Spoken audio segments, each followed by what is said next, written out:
नमस्कार दोस्तों, आज हम पाटीदार यानी कि पटेल के इतिहास के बारे में बात करेंगे। आप जानते ही होंगे कि पाटीदार यानी कि पटेल आज पूरी दुनिया में प्रसिद्ध है। इंडिया की ही अगर हम बात करें तो पूरे इंडिया में सभी जगह पाटीदार हैं, लेकिन ज्यादातर पाटीदार गुजरात, राजस्थान, मध्य प्रदेश और महाराष्ट्र में रहते हैं।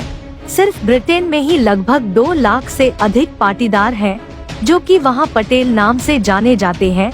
इतना ही नहीं, अमेरिका में हर 8 भारतीय पर 1 नागरिक पटेल है। इंडिया के लगभग 20% बिजनेसमैन पाटीदार है और उन 20% बिजनेसमैन में से 70% बिजनेसमैन गुजरात से है, जो पटेल नाम से ही जाने जाते हैं। भारत में भी पाटीदार को अलग अलग उपनाम से जाना जाता है। पाटीदार समाज की जनसंख्या पूरे भारत में लगभग 30 करोड़ के आसपास है। आप जानते ही होंगे, भारत के सबसे पहले गृह मंत्री सरदार वल्लभ भाई पटेल भी पाटीदार समाज से ही थे।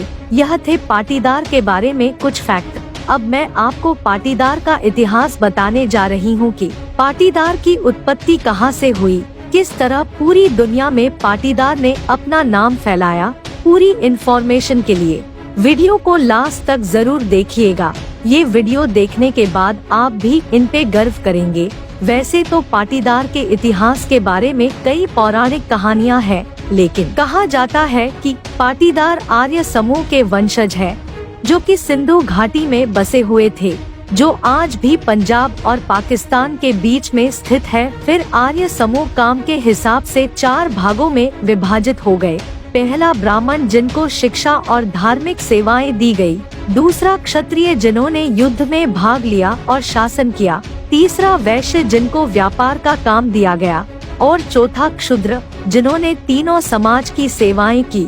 इसके बाद क्षत्रिय को फिर से 3 वर्गों में विभाजित किया गया। पहला राजन क्षत्रिय, जो राजा और नेता बने। दूसरा क्षत्रिय योद्धा, जो युद्ध लड़े। तीसरा कुर्मी क्षत्रिय, जिन्होंने युद्ध काल में खेती और युद्ध के समय सेना की मदद की, जो बाद में सिर्फ कुर्मी के नाम से जाने जाने लगे। फिर कुर्मी समाज भोजन के लिए खेती करने लगे और गायों को पालने लगे। आज जो भी पाटीदार है, वह सभी पाटीदार उन्हीं कुर्मी के वंशज हैं। आगे चलकर ईरान, इराक जैसे विदेशी देशों ने पंजाब क्षेत्र में बसे लोगों पर हमला करना शुरू कर दिया और घरों, खेतों और मंदिरों को लूटना शुरू कर दिया। इन हमलों को देखकर कुर्मी और अन्य लोग पंजाब छोड़ने पर मजबूर हो गए और भारत के अलग अलग हिस्सों में जाकर बस गए। कुर्मी का एक बड़ा समूह गुजरात के उंझा के पास चला गया। आप जानते ही होंगे, पाटीदार समाज को 2 समूहों में बांटा गया है, एक लेवा पाटीदार और एक कड़वा पाटीदार। कुछ लोगों का यह भी कहना है कि पाटीदार समाज भगवान श्री राम के वंशज है और भगवान श्री राम के पुत्र लव और कुश के नाम पर ही पाटीदार समाज के 2 समूह का बंटवारा हुआ। लव से लेवा पाटीदार और कुश से कड़वा पाटीदार।